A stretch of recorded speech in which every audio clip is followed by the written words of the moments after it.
about taking psychedelics safely, especially if it's your first time. Now, let's just start with the basics, set and setting.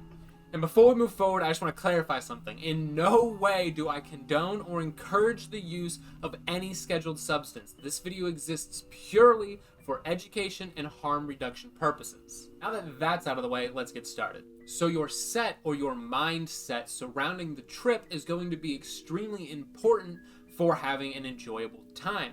You need to understand not only are these extremely powerful compounds that have the ability to completely change your worldview, but you need to be respectful of that fact. Now, some people will say that they're, kind of trepidatious about taking psychedelics because they're afraid of the experience. That's not a good mindset. You don't want to be afraid, but you want to be respectful. And believe me, I understand where those feelings of fear can come from surrounding psychedelics. I had some myself, but you need to kind of refactor the way that you think about these compounds, not so much in that they're taking over your reality entirely, but they're opening you up to a new reality, if that makes sense. So when you're actually planning on taking psychedelics, it's important to educate yourself not only on the particular psychedelic that you're taking, so that way you're familiar, obviously, with the compound that you're ingesting, but you should read trip reports of other people that have taken that compound. That way you can kind of gauge what to expect from that particular trip. So a second portion of what your set consists of is whether or not you struggle with mental illness, because on psychedelics, any thoughts that you might have on a daily basis that perhaps you are used to are going to get exacerbated to such a level on psychedelics that you may not be able to handle it and could lead to a very uncomfortable and negative trip experience for you, which can then put a bad taste of psychedelics in your mouth, meaning you're never going to touch them again, which would suck because they're fantastic. So your setting is equally as important as your set, and I would even argue that it's more important than your set, because when you're on psychedelics, your mind state is going to be changed anyway, and if you weren't having a particularly good day beforehand, maybe you're going to have a fantastic time on the psychedelics. Or even if you were having a good day, maybe you're not having a great time on the psychedelics. And a way to change the experience that you're having is to move you from one location to another, or even take you from a sitting to a standing position. That can completely change the direction of your trip. So when you're choosing a setting for your trip, you need to be choosing somewhere safe and comfortable. A perfect location for tripping is your own house, assuming that's a safe place for you. Because you know your house, you're in it every single day. It's an environment that you're very familiar with and hopefully very comfortable in. So when you're tripping, you're still going to feel very safe and comfortable in that setting. Now, if your house is not a safe place for you, definitely don't take psychedelics there, because then you're just going to feel extra unsafe during the trip. So go to a friend's house where you do feel safe. Or if you're taking mushrooms, outside is always fantastic, just so long as you kind of know the environment and you have a sitter, which we're going to talk about later. A second thing to consider for your setting is music, because music and psychedelics are a match made in heaven. And for myself, I like to listen to primarily instrumental musics, because then you can really just kind of lose yourself in all of the chords and the different instruments coming in, and just the beautiful collage that is that song or band or album or whatever. Now, if you don't like only instrumental music and there's a particular artist that you enjoy a lot while you're sober, then you're probably going to enjoy that artist a hell of a lot while you're tripping. The only thing I wouldn't recommend would be like very intense heavy metal music. I'm sure that it's probably a positive tripping environment for someone, but it's not for me. And if you don't typically listen to very heavy metal music when you're sober, then definitely don't add it to your trip routine, because that's a very in-your-face and intense music even sober, so it's going to be even more intense and in-your-face while you're tripping. So like I've already mentioned, it's a good idea to have a sitter on hand. Whether or not you're tripping at home, outside, at a friend's house, wherever, it's a good idea to have a sober person around to kind of make sure that not only you're not going to hurt yourself, but that no one interferes and fucks with you, as well as be the person that can change your setting when you're not particularly enjoying the setting that you're in.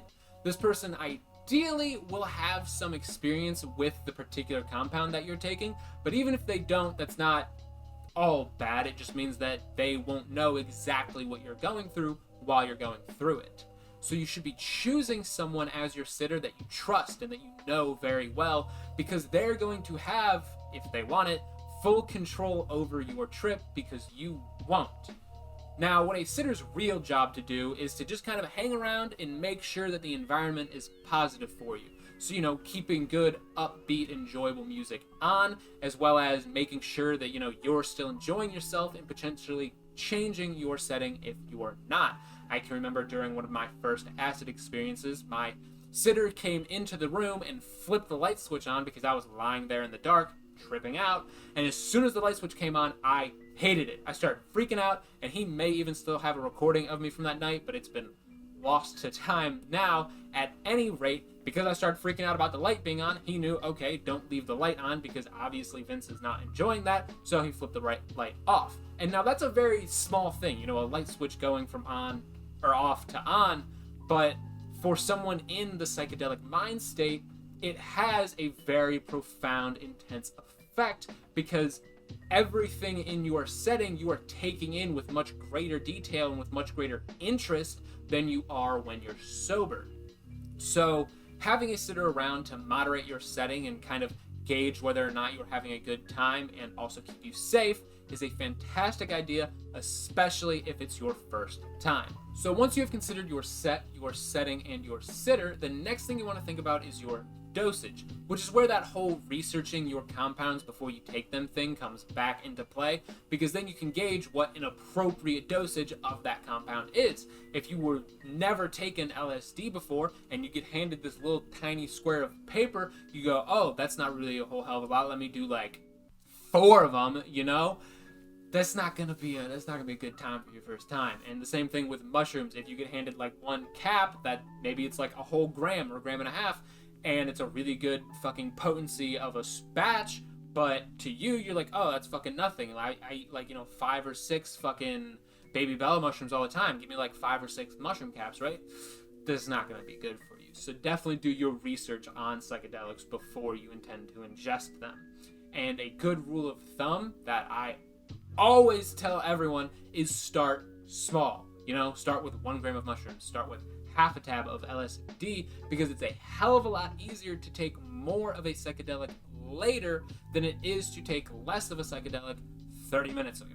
So aside from choosing an appropriate dosage of your compound, you also need to be testing your compounds with something like a reagent tester, because there are so many psychedelic analogs that exist, and some of them can be extremely dangerous, if not deadly, even in a standard dose. So if you haven't tested your compound and you were taking something like LSD, MDMA, DMT, or any of the other fucking compounds that exist, cocaine, whatever it is, then you need to be testing it to make sure that you are actually getting LSD, to make sure you're actually getting MDMA or whatever it is that you are intending on ingesting.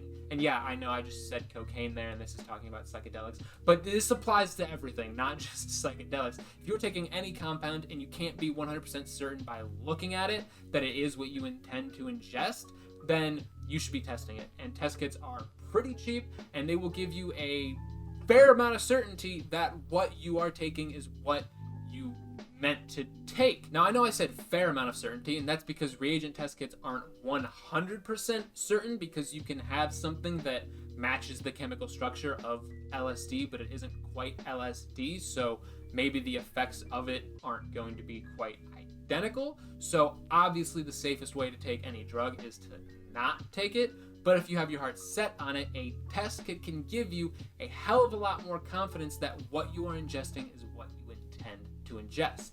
So check out the link in my description and get yourself a test kit, because it may just save your life. So now that you've done everything that I told you to do, you made sure you're in a good mindset, you are in a comfortable and safe setting, you have a sitter on hand that you trust and are familiar with, you chose an appropriate dosage for your compound, and you tested your compound to make sure that what you are taking is what you intended to take.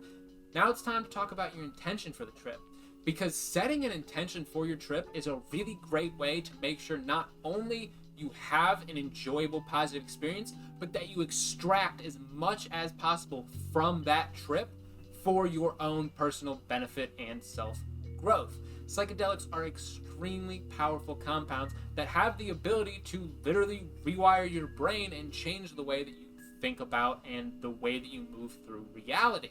So if you set an intention for the trip, and it doesn't have to be profound, it can be something as simple as open my eyes to the world around me. You know, like, hold on, I'll be back to you with a better example. A few moments later. So your intention can literally be something as simple as show me what I've been missing out on. It doesn't have to be some big overarching question about who you are and your place within reality, because psychedelics are going to do some crazy shit like that anyway, whether or not you ask them to. But if you ask them to beforehand, obviously you can kind of get answers to that particular question from the trip. But if you ask it something simple like show me what I've been missing out on, well, you are going to get that anyway, because that's what psychedelics are really fucking great at, is showing you this kind of world behind the world that you exist in. It peels back the veil on reality, and honestly, during a positive trip, it feels very comfortable and welcoming, and like you've been here before, or like you've already experienced these sensations and seen these things before, but you just forgot about it. So having that intention going in of I want to see what I've been missing out on is a really great way to set up your mindset for having and enjoying the psychedelic experience. Hopefully I did a good job explaining everything in this video and it all came out coherent enough for you to understand. If it didn't, obviously let me know in the comments. That's what they're there for. And if I did do a good fucking job and you want to let me know that I should keep doing more of this, you know what to do. The buttons have always been there. It's YouTube. It's been around for decades. It's fucking obvious. I've been talking about it now for several seconds, so you know what you should be doing, right? Fucking do it. At any rate, I will see you in the next one. Peace.